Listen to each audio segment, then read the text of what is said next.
Good morning, everyone. I would like to talk about and show you some access statistics today, and a survey which we conducted last year with regard to the scholarly value as perceived by the researchers of the UK Web Archive. And finally, I would like to share with you our thinking with regard to how web archives can align with and take into account the emerging scholarly practice and remain relevant. So we have some idea about how much of the web has been archived. When it comes to how much of the web has been used, I think it's a much harder question to answer. So there's very, very little published about this, and there's no great way of benchmarking, calculating access statistics. And more seriously, we have wider issues. Much of the broad-scale, large-scale national web archives have very restricted access. I keep using the Danish National Archive as an example, but really, great job they've archived so much material, but since 2005, we have had 20 online users who has gained access to the archive.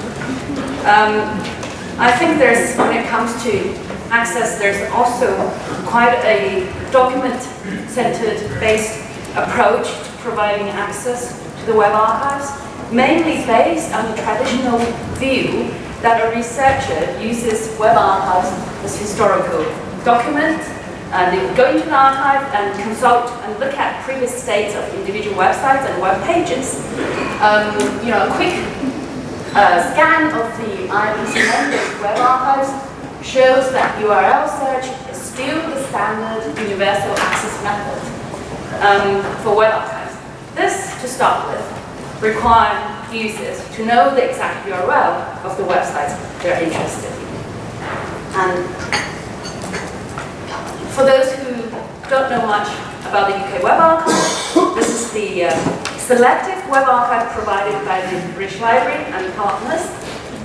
It's a very small archive, selective of nature. We asked website owners permissions prior to archiving, and we have a success rate at around 30%. Very exciting to inform you that since the 12th of April, we have non-print deposit in place, and we have started archiving the UK web at scale. So we will have a lot more material, but that in itself is a big challenge. We use Google Analytics to track and monitor the usage of the UK Web Archive. So you can see that last financial year, we've had 182,000 visits to the website, and you can see the page views and average visit, and also you can see that there's quite a lot of high bounce rate and new visits. I think for any online service, this is still a relatively small user base, but I don't know well how this compares with other web archives, because there's not much information out there. But one very significant statistic is that the most frequently used or accessed content from the UK Web Archives are, with no exception, those websites which have disappeared from the live web. Google Analytics tells you a lot, but it doesn't identify individual users, and we can't be certain of the purpose of someone using the archive.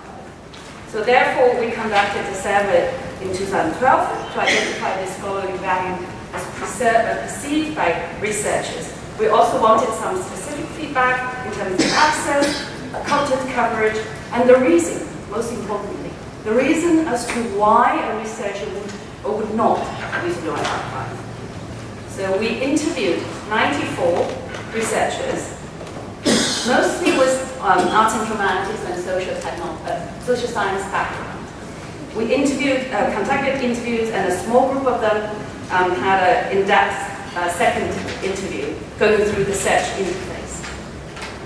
I think that there's no doubt that all scholars surveyed understand the potential value of the web archive, especially those working in web history, digital preservation. In terms of the access to the web archives, we observed a learning curve for those who are first-time users. It took a while for them to understand how it works, within the UK web archive. However, for those who are, repeated users or more experienced users, we see a level of interest in visualization and better analytical tools. It's probably not surprising that many of the people we have surveyed couldn't find relevant content in the UK Web Archive because of its selective nature. And also, we actually go through quite a rigorous quality assurance process. Still people picked up, at the level of individual websites, too much is actually missing. In terms of additional functionalities and features, someone commented that the UK Web Archive is still Web 1.0, which is actually an interesting question. We are isolating. We should isolate the Web Archive from time rather than isolating it from usage. So we're part of the live web too. We need to progress as part of the live web. So we concluded that the deciding factor for a researcher choosing to use or not to use a web archive is closely related to the fact whether you have relevant content in the web archive. And also we concluded that if you operate a selective archive, you will not be able to please everybody. So you make some people happy and disappoint others. And there's still a significant target group within the research community yet to be reached. And those who are used to conducting social science researchers would comment, 94 people, that's a very small sample. Yes, it is, but we actually struggled quite a bit to identify and locate them. So I think offering web archives as scholarly sources requires understanding of scholarly practices and requirements. The definition of scholarly sources has been changing significantly, and it's no longer just underpinned by the traditional peer-reviewed process or criteria. So this blurred boundary between scholarly sources and popular sources is most relevant, I think, in the case of the web, especially when you take social network into the equation. So new methods of scholarship are emerging, which go beyond digital text or documents. Either they're digitized or born digital. The conjunction of the term digital and traditional scholarship has given rise to computationally engaged research, teaching, and publication, which is redrawing some boundaries between the humanities, the arts, the social sciences, and the natural sciences. Digital humanities, which has been mentioned previously today, for example, is a field that has quickly gained momentum and is becoming the mainstream research approach, where scholars are starting to take advantage of the possibilities offered by technology. I think the web has and will still play a central role in this less text-based and multimedia-driven approach to scholarship, but will the archives of the web, the historical records of the web, do the same? So I did a very crude and simple exercise because I'm not a researcher. I thought I could observe a set of very basic and key characteristics of scholarly use, which almost will all apply to printed sources. Top of the list, of course, is availability. If you look it up, nobody will use it. It's very simple. But here I actually would like to focus and highlight the fact that the primacy of text itself no longer exists. Scholars are not only interested in text, but also paratext. This is defined by Gerard Genet as a literary concept, as a complement that surrounds or prolong the text. But Niels Brugger, who presented earlier today, applied this concept to websites and argues that paratexts are different from texts in form and function and play a crucial role in textual coherence of a website. So paratext in the context of web argument or websites are things like header and footer of a web page, referencing words or phrases pointing to the text itself, drop-down menu, sitemap, breadcrumb, titles of a web page in the browser window. I think this is very important work. This is trying to establish a theoretical framework which guides us to actually also point our attention to those things we probably have captured but not made available because we didn't know they're useful. It could also be those things we should start to capture, which we probably can't. But if they're of interest to the researchers, we probably should focus some effort developing solutions to enable that. I think there's, you can look at the list, there's also the context. Personally, I think that's just as relevant, especially in the context of the web. And citation, of course, we need to support the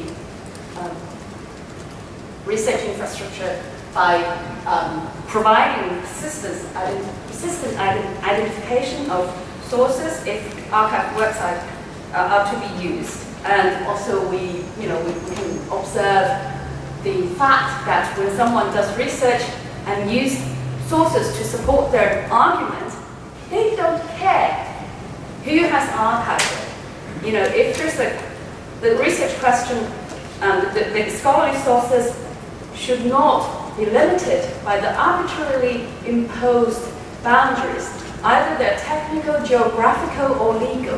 That's our problem, not theirs. I think the flexibility to assemble, disassemble, re-establish corpus, that has been mentioned by Niels already.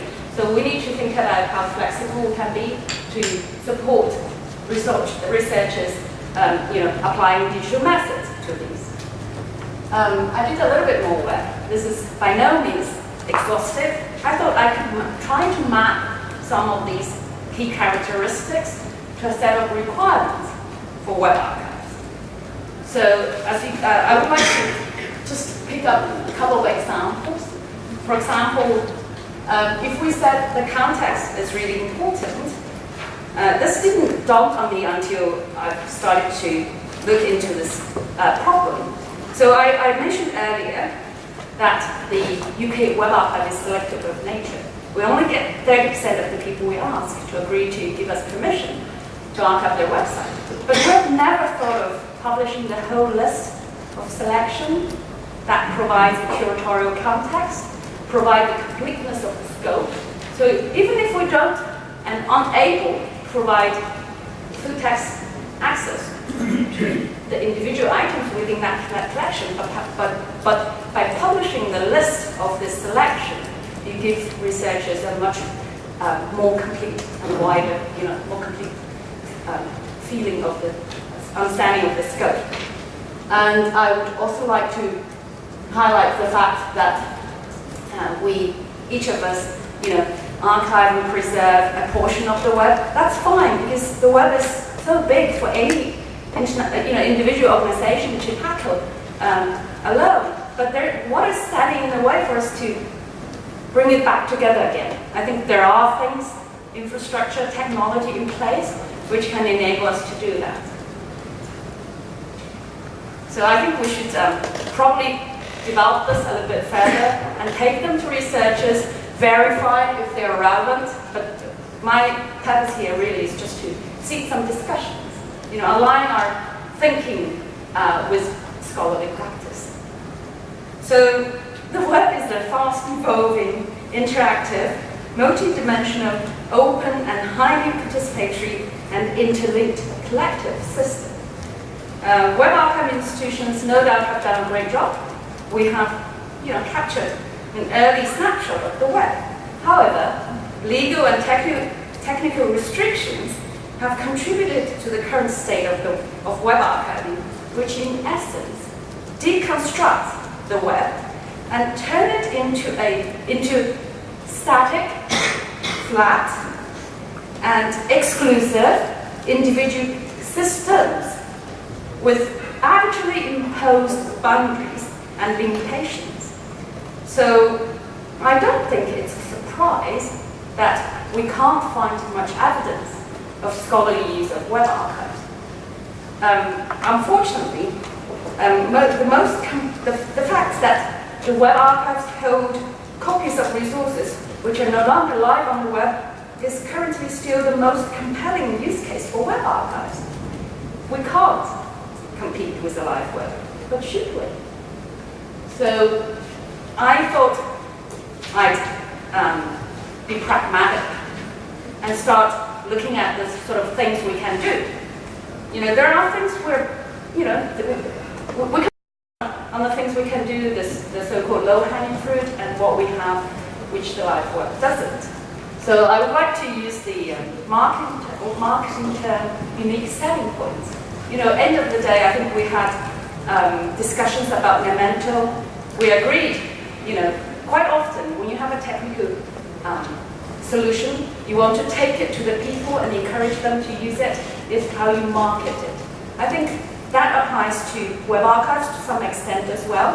So I picked up a few. The fact that some websites no longer exist on the web, but we have them, is one of our unique selling points. But has any web archives in the world, I don't know of any, highlighted that fact, loud and clear? When someone comes to use a web archive, do you see a list of the dead websites which you have in your archive? How about if we link all that together, that we have a global registry, repository, listing, however you call it, we have a global record of what has gone offline, that we have it. I think that is going to make, offer some ease of use, but also presses quite a few political buttons as well. And it will help us to articulate the benefits of web archives. And there's also, the fact that we periodically archive the web, so we can show the change and evolution. When we design our user interfaces, have we highlighted that? No, we could have done that better. And also, I would like to point to the fact that, traditionally we use web archives as historical documents for reference, but probably it's time to shift our focus from the level of single websites or web pages to the entire web archive collection or multiple archives. The fact that we have that data set leads to a lot of opportunities which we're yet to explore. So we have experimented a little bit in the past about the analytical access method to web archives. This is taking a data-driven rather than document-centric approach to use web archives. Organizationally, they actually help address a number of challenging issues to web archives. Most of the restrictions on access imposed on us actually is centered around access to the individual documents. They don't, apply, or at least we can ask a question. Do they apply to statistics, metadata, visualization, what have you? And other things we can, other borders we can test and envelopes we can push to give researchers more, even if we're not allowed to provide access to full text. Obviously, we have identified a number of issues, but I think that's a teasing problem. We need to work with researchers and resolve this together. And maximum transparency, documentation would solve many of those problems. I think what I'm going to propose is that we start, also paying us some attention to the fact that we hold large data sets and think what we can do about it. I think the intention really is that we see the big picture. So those who have been to the British Library would recognize this.